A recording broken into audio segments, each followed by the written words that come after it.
The final Titan War begins. Eren is not talking this out. So what's up guys, Foxen here. Attack on Titan chapter 133. A new chapter, a new commander, and a new little Titan twist. Oh yes, believe in the KFC Titan. So go ahead and also smash that like, and ring the bell so YouTube actually sends you new videos. This Attack on Titan chapter titled Sinners. So right at the beginning in the airplane, you got a whole lot of Thunder Spear rockets there. Or could those be the explosives decorating the plane earlier? Either way, awkward silence. No surprise, these guys just lost their Survey Corps commander. And no one better say it. Just another day for the Survey Corps. You gotta truly wonder how Levi is taking all of this. He probably is thinking to himself, Hanji, I'm gonna be on your left soon. And then Pieck here, looking like a freaking ghoul. Anyway, for the technical stuff, how is a plan doing? The plane at 50% fuel. And the actual team being fueled on hope. They're gonna reach the base at any cost. Talk about raising a flag there, Oyakopon. For Armin here, or should I say the new Survey Corps commander, looks like Hanji becoming a Titan pancake finally lighting a fire under his freaking ass. Gotta stop the rumbling, whatever it takes. Let's just find out what type of plan Big Brain Armin has cooked up.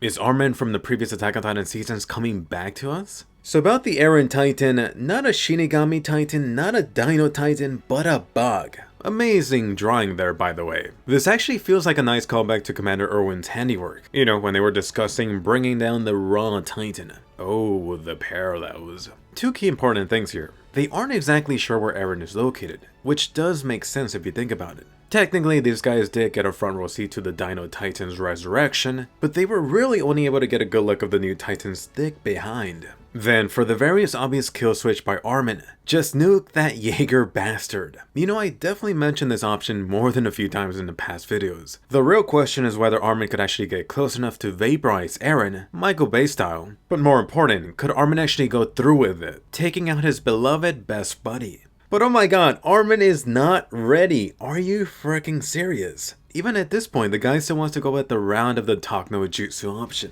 This is Attack on Titan. There is no way talking to Eren would work. Likewise, there's no way that Attack on Titan fans would want that to work. Switching to a better voice of reason, Levi. Hey guys, ever consider taking out the Beast Titan boy? If the Beast Titan does get killed, the Colossal Titan should stop, right? Which honestly, I highly doubt it'd be that easy.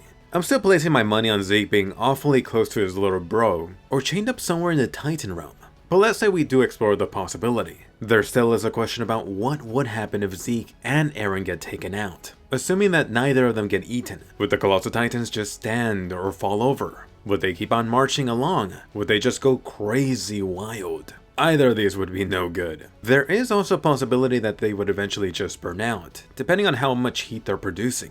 But back to Levi, the guy is still dead centered on taking out Zeke, he swears by it. Which naturally is a very obvious death flag for him. If you think about it, Levi failing to kill Zeke, or instead getting killed by Zeke, for reals this time, would be a very Isayama thing to do. So, tick-tock, Mr. Ackerman. Then for Jean, the stallion is 100% on board. Also stopping the rumbling, whatever it takes. Honestly though, this guy feels a lot more prepared than Armin or Mikasa.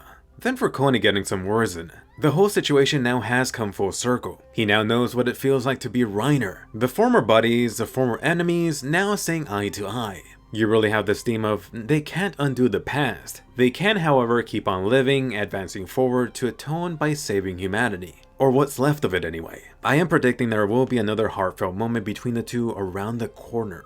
Briefly, you do go back to the attack on Marley, the now infamous line from Hobo Eren, that he understood Reiner and the warriors. So finally, these guys are coming to the realization, or at least possibility, something you've been hearing me predict for years now. The possibility that Eren could actually want them to stop him. Essentially Eren losing, but at the same time flipping it and winning it since it would go according to his plan. Oh yes, Eren the ultimate chess master.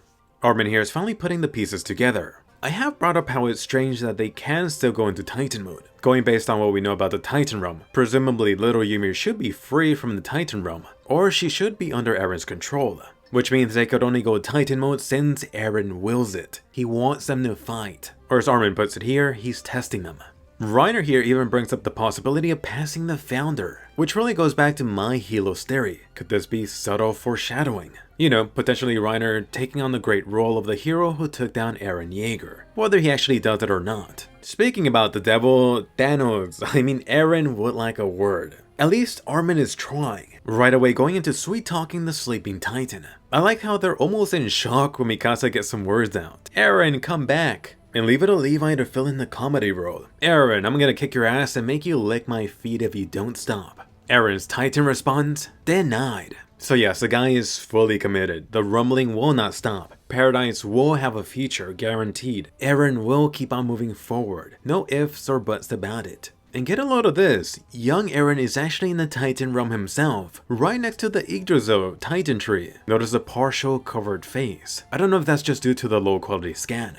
Anyway, forget about Zeke potentially taking the Ymir's spot here. With Kid Eren, it very much feels like Eren has locked himself here instead. You got adult Eren in the outside, in that sleeping Titan shell. Meanwhile, young Eren is free in the Titan realm, although at the same time you could argue that he's anything but free. Looking into Eren's actual words, he talks about taking the world's freedom, and in return achieving his own freedom. At the same time, Armin, Mikasa, and all these guys are free too. Looks like Eren has found himself a new little girlfriend. One jelly Mikasa coming up. You're really going back to the theme about advancing forward. The question is whether it's according to his own will or hers. At the very least, the Supreme Eren has given them an option, either step down or fight him, which really goes back to the earlier talk about them still being able to transform into Titans. Either Eren or Ymir should be the ones allowing that to happen. Wonder if they could actually make stronger ones for them if Eren does happen to want to lose. I freaking love this next part. Why did you bring us here? To completely kill off any family talk option.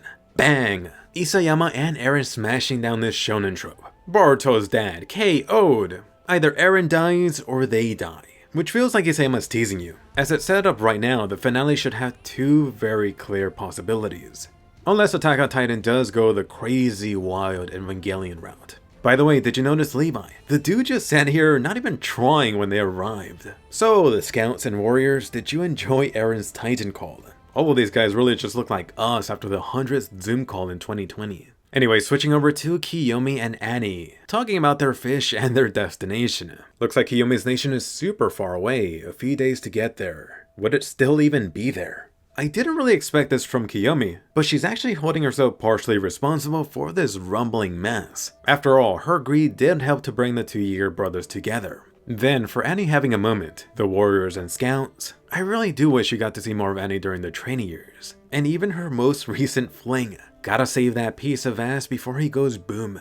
Alright, so let's get into more interesting Titan matters. The female Titan powers, you say. Isayama finally revealing more about this. That supposedly the female Titan can mimic other Titan powers by eating a part of them. What the hell? This seems to be awfully important. Thinking back to the female Titan in past seasons, you saw her able to use Titan Crystal at will, which at this point you have seen every other Titan shifter use. Did Annie just munch on the Reiner's ass to get the ability quicker? The other thing that stands out is her roaring, which attracted other Titans. To me, this always felt like this watered down version of the founding Titan ability, or perhaps could it be the Beast Titan at play here? Either way, we're gonna come back to this. Next biggest thing here, Falco confirming something we've talked about before. Him potentially looking Burr-like or Dino-like, this being influenced by the Beast Titan. Although why did it seem to only affect him?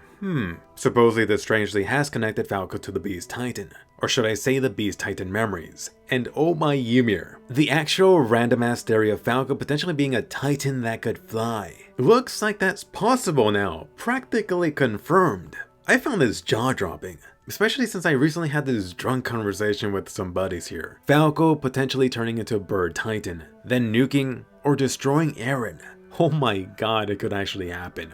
Really goes to show that Isayama was a little bit more than heavy with the foreshadowing here. He had Falco looking at the birds above, which really goes back to the idea of all Titan shifters connected despite time. Plus that random Marley guy that was talking about a flying Titan.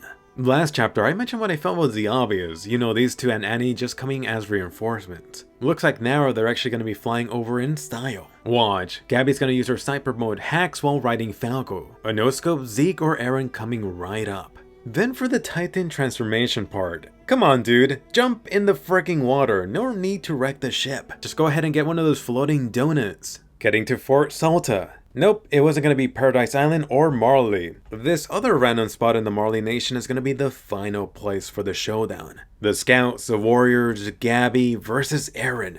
Ho ho, plot twist. Annie's papa is kicking. But honestly, are you really surprised? There was no way this dude was dead. If the guy was gonna go out, he would have had this last moment scene, which should say something to anyone that thinks Zeke actually died. But the question is, who all survived? They got a whole trainload here. Must be a good chunk of the Eldians. Looks like you got Reiner's lovely mom. Falco and Gabby's parents too? Mr. Finger, I think that was Peak's last name. We haven't really gotten her backstory yet. So far, it feels like she's really the Bert of the current warrior group.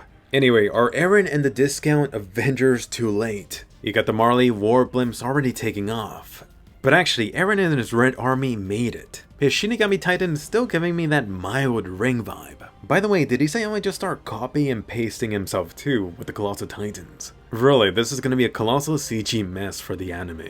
You're going to be getting the warm-up round, technology versus titans. Really, unless they got some secret last-minute nuke? Sayonara Marley. Eren should still have the Warhammer Titan ability ready, which happens to include some ranged weapons. Part of me is expecting Zeke to pop up too. Who knows, this guy could have a last-minute change of heart. You could see the Beast Titan tossing them spikes and then bringing those ships down. I mean, let me seriously ask you, is anyone worried for 1 second that these things could actually pose a threat to Eren? If anything, these blimps will actually serve as an appetizer for Eren to show off his powers. At the same time, it will give Armin and friends time to arrive. So let me know, how much did you like this chapter? Are you on Team Eren or Attack on Titan Avengers? This chapter really felt mostly like setup for the actual finale that should now be going at full speed. No more talking, it should just be a final brawl versus a Mad Titan. Could Attack on Titan actually end in 2 more chapters? Or do you see Eren bringing in the new year? The Attack on Titan finale ending in early 2021. I think 2021 is definitely possible. And what do you ultimately want to happen for the finale? Will Armin succeed in nuking Eren? Will Gabby headshot Eren? Will Mikasa go the Game of Thrones route killing Eren? Unfortunately, Isayama has spoiled that final Attack on Titan panel. Otherwise, I would actually consider Eren winning with his wipeout plan, or even having some sort of time reset or history reset after winning, which to be fair isn't technically invalidated by that final panel. Let me actually toss you this. It could be the ultimate troll level if Isayama doesn't use that panel. Part of me secretly wishes that Isayama does go for that troll Loki option. Watch, that panel could just be one of the potential features that Eren saw. Anyway, getting back to the female Titan. I really want to re-examine this when the official Japanese chapter comes out, but you know Isayama dropped this for a reason. 150% this is going to come into play. The question now is, what is going to go into Atni's mouth? Will it be the Flying Jaws Titan? Potentially the female Titan getting wings herself, which would go back to the Historia Titan in the OVA. Will Annie solo Best Girl Armin and get a mini nuke? So many possibilities, leave your predictions below. Also, just a heads up, my schedule is opening up again. Perhaps I'm going back to weekly Attack on Titan videos. Definitely check back since YouTube is so unreliable these days. I am working on 2 very special Attack on Titan videos, both equally as fun. And definitely check out my full SAO Season 3 review now up. I went super in depth on the great things, the bad, and the rushed. I locked myself inside for days just to finish, so you'll definitely get a kick out of it. But anyway, more important, your thoughts. Who do you see winning? Who do you want to win? Anyone still think Eren will get a happy ending? Definitely subscribe to the channel. I know like half of you aren't subbed yet. Go and watch that SAO review I talked about, and I'll see you guys later.